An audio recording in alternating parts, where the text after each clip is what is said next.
Imagina o seguinte, imagina que a gente jogou uma pedra num lago, né? A gente sabe que a gente vai jogar uma pedra no lago, ela vai gerar umas repercussões sobre aquela pedra que foi jogada ali. A nossa ação de atirar uma pedra, ela foi tomada, né, somente no momento que a gente jogou a pedra. A partir disso, a gente não tem mais controle sobre a quantidade de repercussões ou de ondas que vai acontecer a partir daquela nossa ação.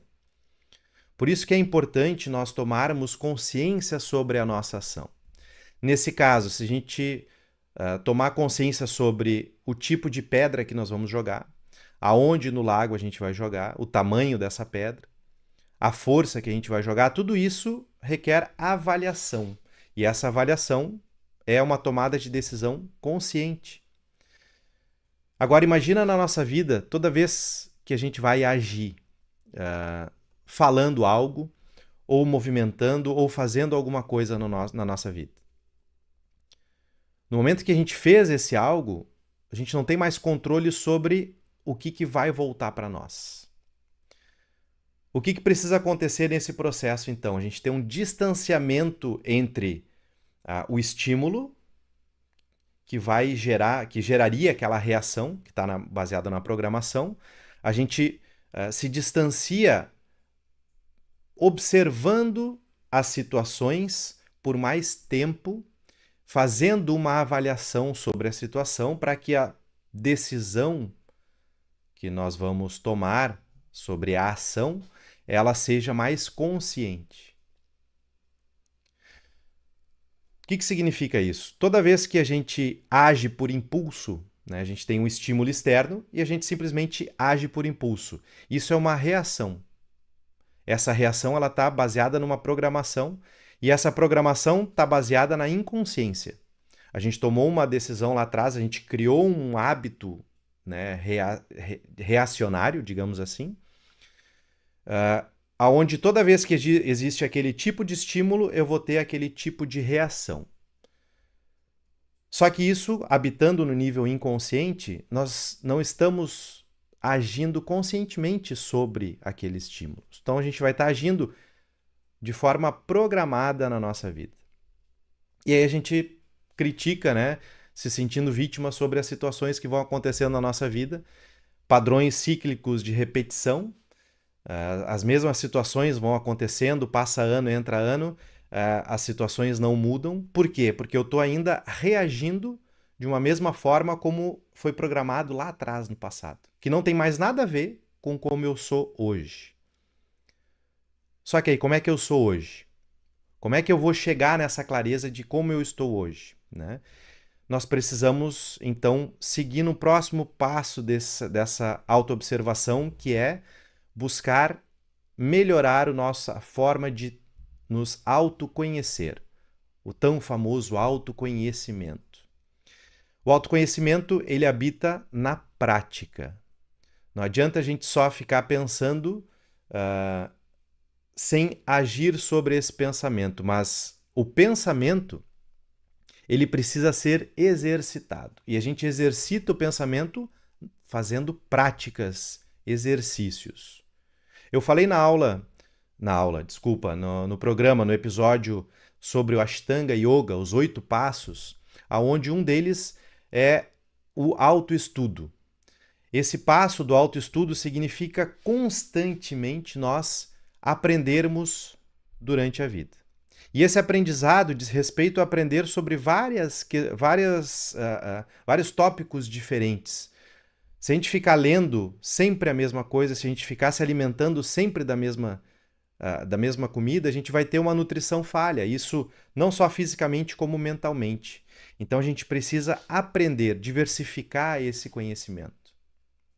O que isso vai representar na nossa vida? A gente vai ter mais opções na busca do autoconhecimento, a gente vai ter mais ferramentas nesse autoconhecimento.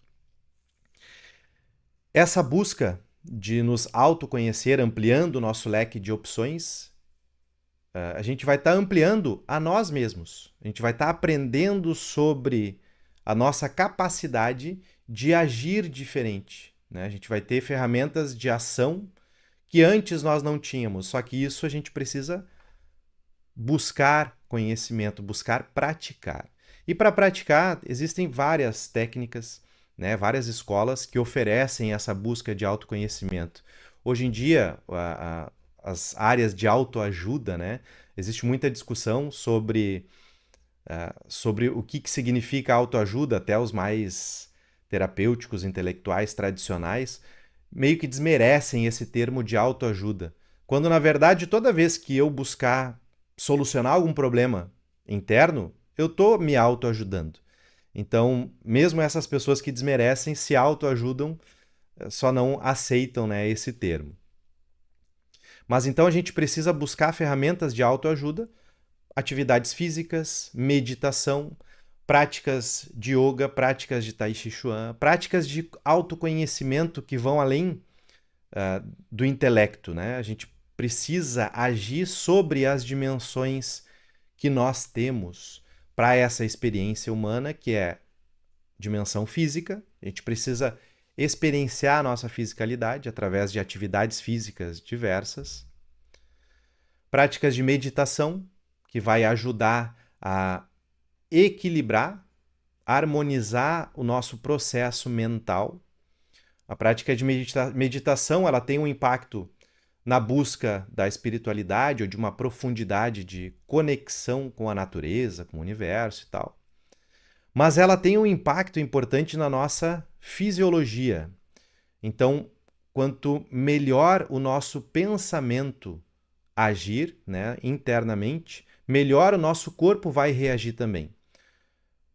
Se o nosso padrão de pensamento for negativo, baseado nos processos de ansiedade ou depressão ou algum processo patológico que esteja acontecendo a nível mental, emocional, nós vamos ter uma reação fisiológica. O nosso sistema nervoso vai receber informações do cérebro, da mente, que algo está errado e o nosso corpo vai reagir a isso. Quem é que faz essa transferência de informação? Sistema nervoso.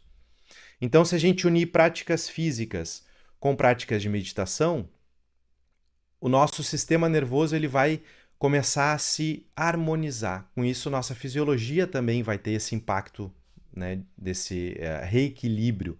A gente vai conseguir encontrar um caminho de tranquilidade mais fácil. A busca de autoconhecimento, ela habita na tranquilidade, ela habita nessa harmonia e a gente precisa criar condições para que essa harmonia aconteça. Quanto mais harmonioso for essa conexão entre corpo e mente, mais fácil, ou menos difícil, né, vai ser o encontro daquele tomar de consciência sobre as nossas ações. Então, a busca de autoconhecimento, ela habita na prática. Não adianta a gente só ter vontade de se autoconhecer. Mas para isso existem ferramentas. A gente precisa aprender como nos conhecer, né? E para isso tem diversas técnicas, diversas escolas que podem nos auxiliar nessa autobusca. Quando a gente parte, então, de uma tomada de decisão inconsciente para uma tomada de decisão consciente, nós estamos começando a agir com intencionalidade na nossa vida. Então, a gente, através dessa intencionalidade, dessa consciência, a gente começa a tomar responsabilidade sobre o que acontece na nossa vida. Quem nunca, né, ficou reclamando de tudo que está errado na nossa vida e colocando a culpa em outra pessoa, ou colocando no governo, ou colocando em situações externas que fogem ao nosso controle. Ou seja, isso está nos tirando, passando pano sobre a nossa responsabilidade, sobre o que está acontecendo na nossa vida hoje. Independente, gente, de como esteja a tua vida nesse momento, tu criou essas condições. As tuas decisões lá no passado, elas geraram o que está acontecendo na tua vida hoje. Claro que nós vivemos num mundo natural, onde certos impactos naturais vão reverberar na nossa vida. E a gente vai, então, a partir. E que foge ao nosso controle, né? Intempéries, terremotos, tempestades, enchentes, isso tudo foge ao nosso controle. Está no mundo natural. Mas tirando isso, né? Praticamente tudo que acontece na nossa vida é a partir de decisões humanas que vão gerar reações na nossa vida. E a gente precisa aprender a tomar decisões primeiro na nossa vida, na nossa individualidade. Então, tomar as rédeas intencionalmente significa tomar as rédeas da responsabilidade sobre as circunstâncias da nossa vida.